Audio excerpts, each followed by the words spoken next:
Months to the next general elections, the Independent Electoral and Boundaries Commission is facing a 22 billion shillings deficit, a move that could affect their weighted exercise set for next year. Look at elections as an investment that is necessary for the economic, political, social progress of this republic.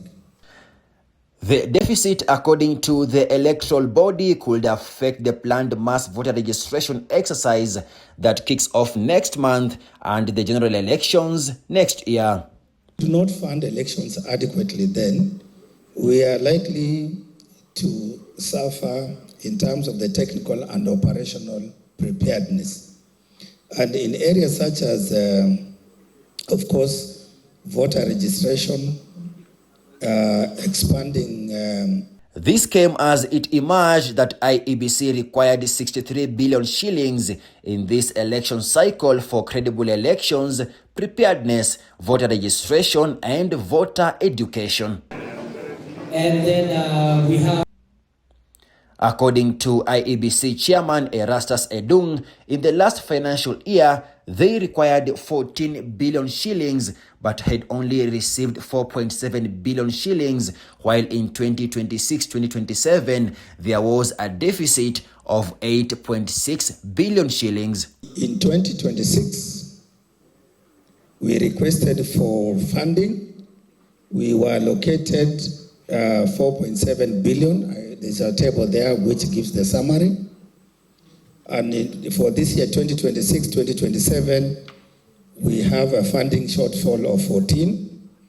And for 2027-2028, a funding shortfall of 8.6 billion.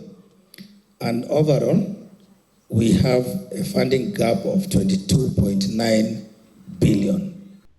He termed the deficit as a warning that this could hurt elections preparedness and credibility, while calling on Parliament to intervene over the crisis.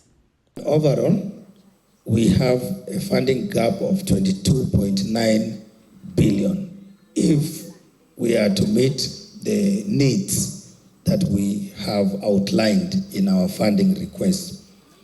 And of course, those needs, again, touch on our voter education and civic awareness. Addressing MPs during the 2026 legislative retreat in Naivasha, Edung said the mass voter registration will be devolved to ward level and to all the 57 Huduma centers.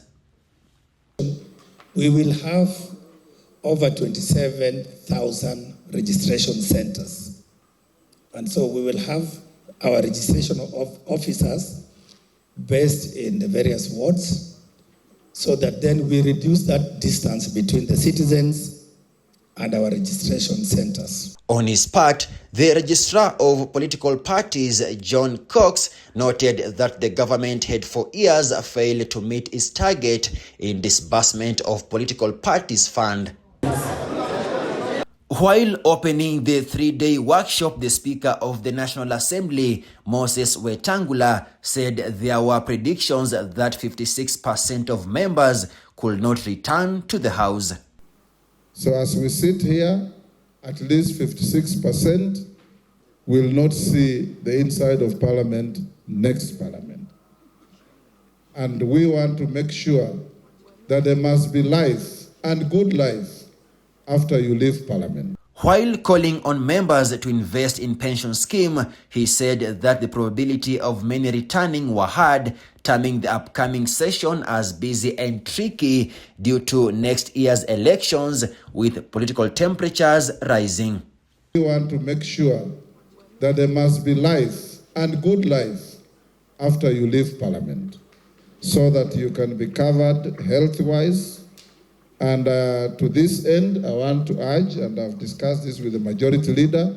He, however, challenged members to deliver and called on various committees to desist from summoning executives at the same time as was raising unnecessary tension and bringing confusion in Parliament. Complaints of some of us bullying members of the executive who appear before us.